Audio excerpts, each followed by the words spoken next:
Every community has stories that are celebrated and stories that are forgotten. Some disappear because history overlooked them. Others were deliberately erased. Welcome to Queer Uncharted. Together, we'll explore the histories, ideas, and lives that have shaped our world, often without recognition. May 1933. A crowd gathers in the Opernplatz, a public square in the heart of the city. University students carry books from nearby buildings and stack them into enormous piles. Flags wave overhead. Speeches are delivered. Photographers document the occasion. Soon, the books are set on fire. Today, these images are among the most recognizable photographs of the Nazi era. Most people know the event. Few know exactly what was being destroyed, because among those books were thousands of documents taken from one of the most unusual institutions ever created. A place dedicated to studying human sexuality, gender, relationships, and identity, decades before most of the world was prepared to discuss any of those subjects. A place many historians consider one of the most progressive research centers of the 20th century, a place almost nobody remembers today. This is the story of the Institute of Sexual Science and the knowledge that disappeared with it. The story begins with Magnus Hirschfeld. Born in 1868 in Prussia, Hirschfeld came of age during a period of enormous social and scientific change. Medicine was becoming increasingly professionalized. Psychology was emerging as a formal discipline. Industrialization was transforming European society. At the same time, discussions about sexuality remained heavily restricted. Homosexuality was criminalized in Germany under paragraph 175. Public discussion was rare. Scientific research was limited. Social stigma was widespread. For most people, these topics existed behind closed doors. Hirschfeld believed this was a mistake. As a physician, he became convinced that sexuality deserved scientific study rather than moral condemnation. He argued that human sexuality existed on a spectrum and that variation was a normal part of human experience. Today, these ideas may sound familiar. In the late 19th century, these were controversial.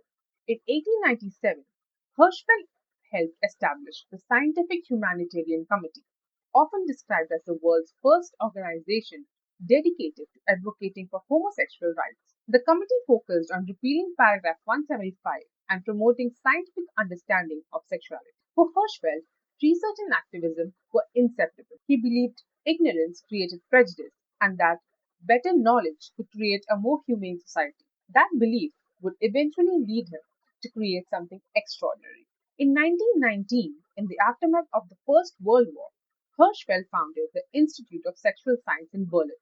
The timing mattered. Germany's Weimar Republic was one of the most socially and culturally experimental societies in the world. Traditional hierarchies had been shaken by war.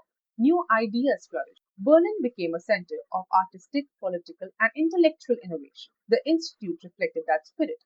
Part research center, part clinic, part archive, and part educational institution, it quickly became one of the most important centers for the study of sexuality anywhere in the world. Its library contained thousands of books, journals, photographs, case files, and research papers. Scholars visited from across Europe and beyond. Researchers studied relationships, sexual behavior, reproductive health, gender identity, and social attitudes. Perhaps most remarkably, the Institute also provided practical service. People sought counseling there. Couples received relationship advice. Patients obtained sexual health information.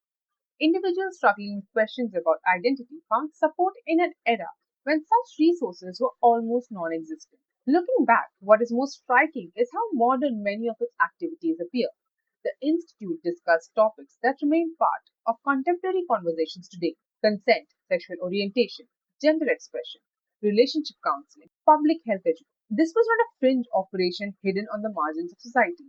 It was an internationally recognized institution attracting visitors from around the world, and yet its existence is largely absent from popular historical memory.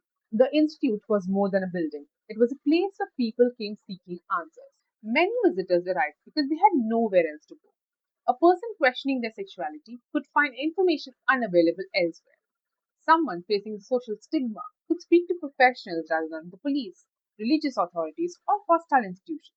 Couples struggling with relationships could receive guidance grounded in research rather than moral judgment.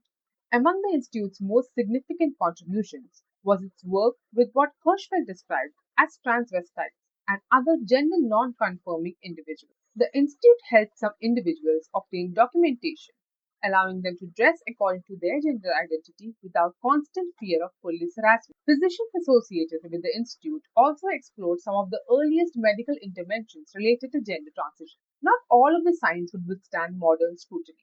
Some theories were incomplete or incorrect, yet the broader significance remains undeniable. The Institute treated people as subjects worthy of study and care, rather than simply as problems to be controlled. For many visitors, that difference was life changing. The Institute's success also made it a target.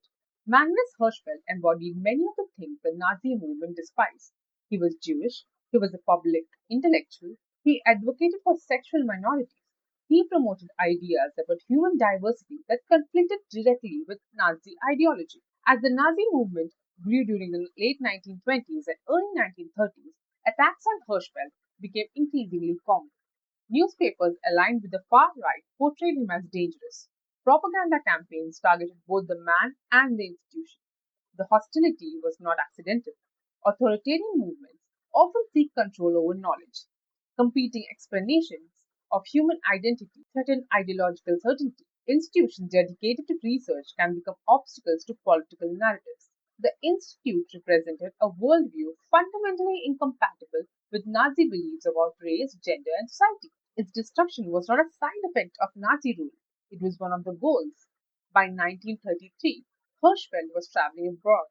He would never return to Germany. On May 6, 1933, Nazi students and members of the SA raided the institute. They seized books, archives, photographs, research papers, patient files, documents collected over decades.